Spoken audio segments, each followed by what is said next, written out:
super bantamweight contest consisting of 4 rounds of action.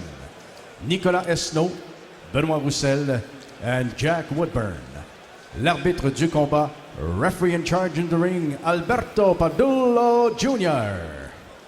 D'abord, dans le coin bleu, portant la culotte noire et pesant 121 livres. Introducing first, fighting out of the blue corner, wearing black trunks, and tipping the scale at 121 pounds even. En 6 combats, il a 5 victoires, 2 par KO et 1 défaite. His professional record stands at 5 victories, 2 of those coming by way of knockout, 1 defeat in 6 bouts.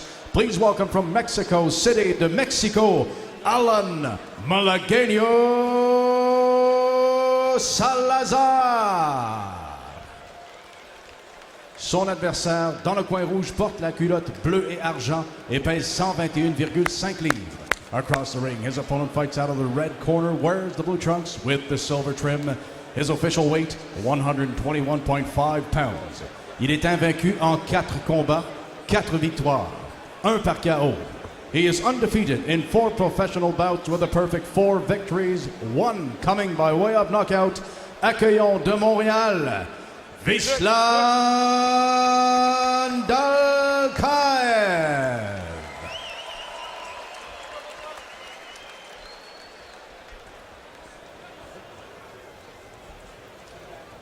Okay, boys. Gloves, good luck. Wait for my signal. Thank you.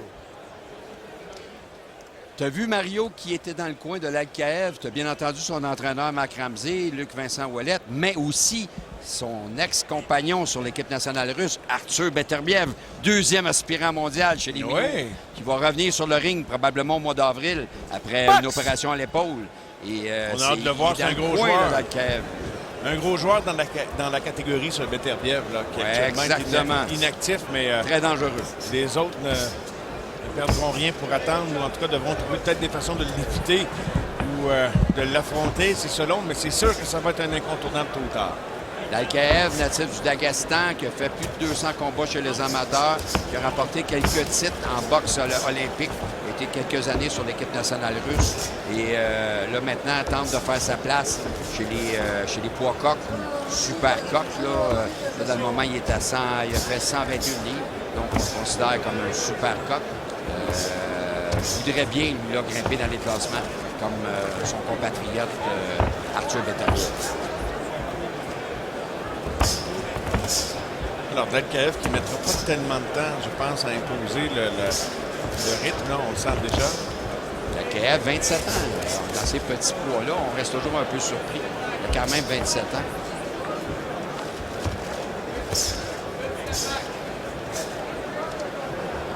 Après une aussi longue et fructueuse carrière amateur, cependant, y a-t-il lieu de croire qu'il peut grimper les échelons de la boxe professionnelle? Marc Ramsey a énormément confiance à Dalkaev. Oui. Dédié au gymnase et travaille extrêmement fort. Et bien entendu, la technique de boxe, lui a appris toute cette technique-là au sein de l'équipe nationale russe, dans le système russe. Est un beau boxeur, rapide pour cette division de poids-là. Donc, Marc Ramsey me dit toujours, il va se rendre. Il va se rendre. Et il est très confiant, Marc Ramsey. Là, dans le moment, c'est lui qui dicte l'allure du combat. Salazar qui en attente est moins précis. Donc, ça va bien pour lui jusqu'à maintenant. Un habitué des finales, ce Marc Ramsey, qui ce soir, je ne sais pas s'il va rester ici au Centre Bell pour regarder le combat Pascal Kovalev, mais sûrement. C'est sûr qu'il va regarder ça. Tu sais, les deux ne se sont pas quittés à mauvais terme. Marc Ramsey a été un élément majeur dans les succès élément majeur, quand je dis majeur là, avec un gros M, dans les succès de Jean-Pascal, autant chez les amateurs que chez les professionnels. Donc, bon, que Jean-Pascal ait décidé de changer la recette. Marc Ramsey l'a même encouragé à le faire. Là. Oui, parce que Marc avait ses conditions. Oui, il est déjà très occupé dans son gymnase avec bien d'autres boxeurs de haut calibre. Oh, une bonne gauche. Salazar a réussi à placer quelques bons coups, mais tout de suite, Dalkaev a placé. Oui, un bon round quand même. Salazar, avec ses quelques coups, nous a donné l'impression qu'il pouvait être compétitif. On a un combat. Quelques jabs qui touchent la cible de la part de Dalkaev. C'est là-dessus que va prendre fin le round.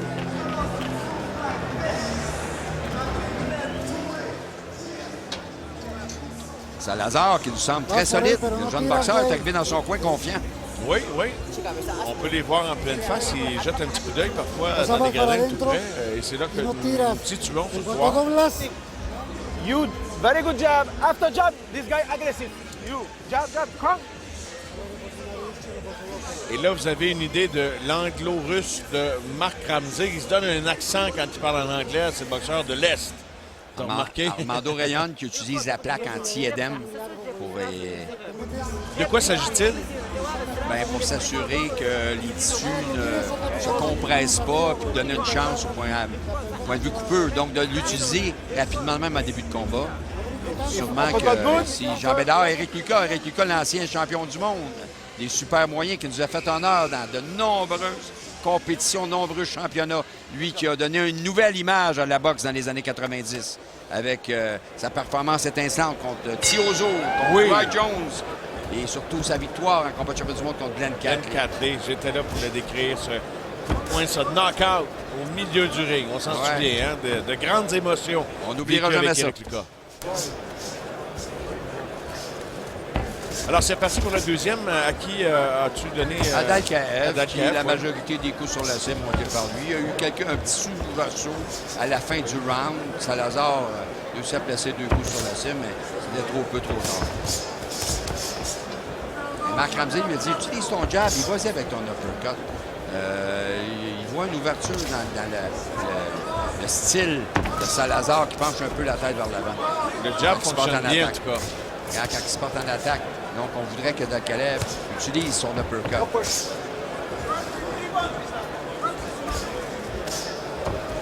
Break! Step back, Il step back, avance de step plus back. en plus. Là. Oui. Break, step back on the break. Box. Oh, que c'était large. Là, comme commencer une attaque très large. Et belle main arrière ici de Dalkaev, qui est en train de se démarquer de son adversaire. Et on voit défensive hermétique. Salazar pas capable de percer cette défensive. Et Dalkaev, lui, est sur la cible. Et Dalkaev, c'est au niveau de la précision de ses coups. C'est ça qui est intéressant. Il ne dépense pas beaucoup d'énergie pour rien. Quand il lance, un bon ratio d'efficacité. Après, tu as le bel exemple. 2 coups, a bloqué 2 coups avec ses bras et tout de suite en contre-attaque, a pincé son adversaire sur la mâchoire.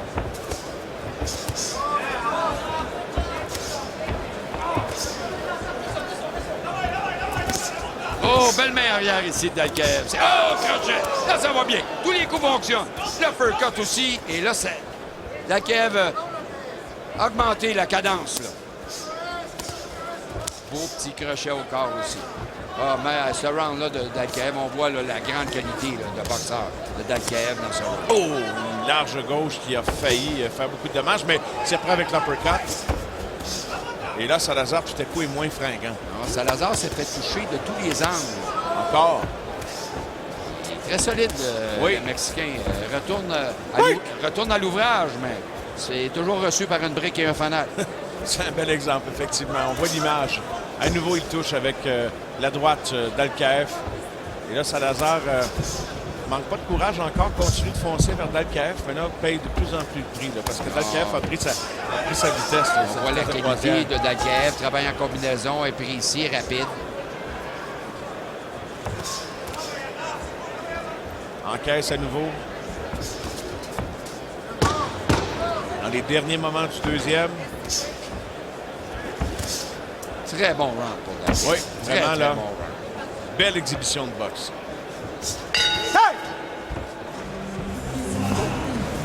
Alors voilà, un deuxième round, sans aucun doute, avant même que tu l'inscrives sur ta feuille de pointage, qui ira dans le sens qu'on le décode à la lumière des images qu'on a vues. Salazar, sa seule défaite, comme j'ai dit, c'est à son avant-dernier combat. Ça s'est passé au Mexique contre Jorge Rivera, qui était invaincu en 4 combats.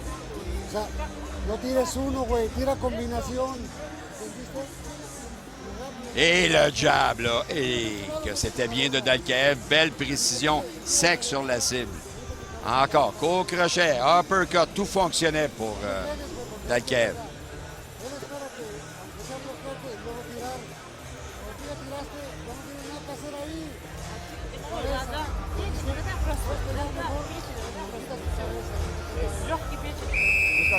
You touch this guy? Alors, tu en parlais un petit peu plus tôt, Bernard, plus de 200 combats au niveau amateur sur Dalkaev. Oui, il a été très heureux, lui, dans le sport de la boxe olympique, la boxe amateur. Il s'est amusé énormément. Comme quoi, il n'y a pas juste les dollars qui peuvent motiver un athlète, parce qu'il y en a eu de longues carrières amateurs dans le monde entier, là, des boxeurs des pays de l'Est, des boxeurs cubains, tu en connais, tu pourrais nous en dresser une liste. Tu es capable, Mario, de percer l'équipe nationale et de te promener partout dans les tournois internationaux, ça te donne la chance de voir du pays, de rencontrer des gens, de te faire des amis et de parfaire ta technique pour éventuellement soit ou faire une belle carrière, une grande carrière de boxe amateur, t'en retourner chez toi ou continuer chez les professionnels. Exactement. Faire le tour du monde avec une paire de gants. Ouais. Oh, bonne droite de Salazar. En contre-attaque. Dalkaev Salazar, applique. il y a tellement peu de coups sur la cible quand il réussit. Là, on sent à quel point il est heureux. Là, parce que ses coups manquent de précision et Dalkaev roule bien, lui, défensivement. Et surtout, ses mains sont hautes à Dalkaev. Il a décidé de jouer la carte sécuritaire. Regarde encore la main arrière régulièrement sur la cible. Et là, Salazar va jouer au coup pour coup. Il va échanger. Oh, Ben, moi, j'aime ça devient excitant. Vous avez entendu les gens Exactement. réagir. Et d'ailleurs, nous aussi, là, ça va nous activer un petit peu la circulation sanguine en prévision des gros combats de la soirée. Salazar ne recule pas, là, il ne refuse pas la bataille. Non. On s'en donne à cœur joie là, quand Dalkaev reste prêt.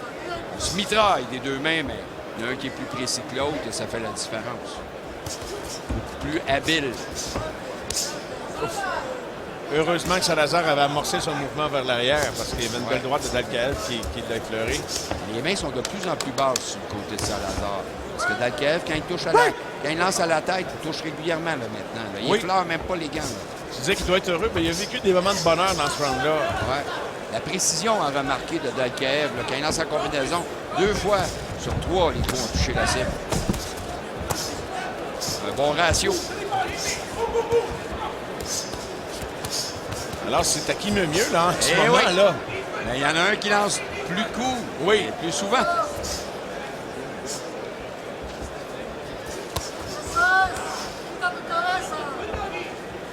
Salazar qui tente de revenir dans le combat parce que les 2 premiers rounds lui ont échappé. Il en est sans doute conscient. Que le jab était sec. Oui, hein? Il fait reculer Salazar. L'uppercut. Simultanément. Là. Maintenant, à chaque fois, Dalkaev est toujours sur la cible. Une large droite de Salazar qui échoue. 15 secondes au 3e.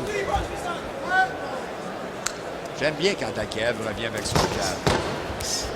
La tête basse encore du côté de Salazar.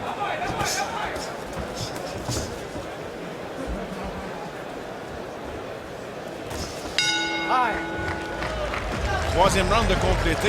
Et déjà, c'est le 3e combat de remplacement de la soirée, ce qui veut dire que ça y va un train d'enfer. On va aller dans le coin, voir qu'est-ce qu'on prodigue comme... Ah! On va surtout aller dans le vestiaire de Sergei. Oui. Alors, il était bien entouré, notre Sergei, mais là, on ne sait pas qui est le gagnant. Non, On va on revenir l'a vu, là-dessus. oui, on l'a vu. Ah oui, Il nous a envoyé excuse. un baiser. Il nous a envoyé un baiser, Mario Thomas Cassio. J'ai raté ça, Bernard. La main arrière de Oh! Dalkaev, c'est reparti. Donc, encore sur la cible. Et Salazar veut échanger. J'aime son attitude. Et dans ces poids-là, c'est assez fréquent également. là. C'est le type de caractère et de profil de boxeur qu'on a souvent. Mais Dalkaev n'est pas un cognard de puissance. C'est juste que pendant 8 rounds, là, Salazar trouverait ça long. En 4 rounds, tu peux te laisser aller, tu sais. Dalkaev n'est pas un one punch Non. knockout. C'est un genre de boxeur qui va saouler ses adversaires de coups éventuellement et les obliger, les arrêter parce qu'ils sont pas à mesure de se défendre. C'est un boxeur qui est rapide et qui travaille en combinaison. Mais on ne l'a pas vu depuis le début de sa carrière faire mal à quelqu'un, le sortir de ses racines. Donc, c'est bien évident que c'est pas la force de son attirail technique. Non. On est au dernier round, alors les gars vont tout laisser là, vont tout laisser sur le ring. Le jab toujours aussi efficace de Dalkaev. C'est impressionnant, là. Parce qu'il réussit à toucher solidement la mâchoire de Salazar qui n'a pas de défensive contre ce coup-là, finalement.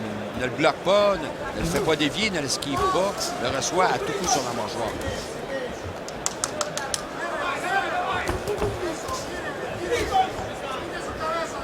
très volontaire, Salazar, pour lancer des coups. Mais Oui. très peu efficace.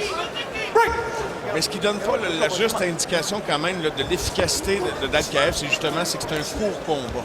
Parce que c'est évident qu'à la longue, Salazar pourrait pas... Aurait été débordé. Ah oui, écoute, mettons que si, tu t'imagines un combat de 10 rounds, là, à un moment donné, il y aurait essoufflement. Là.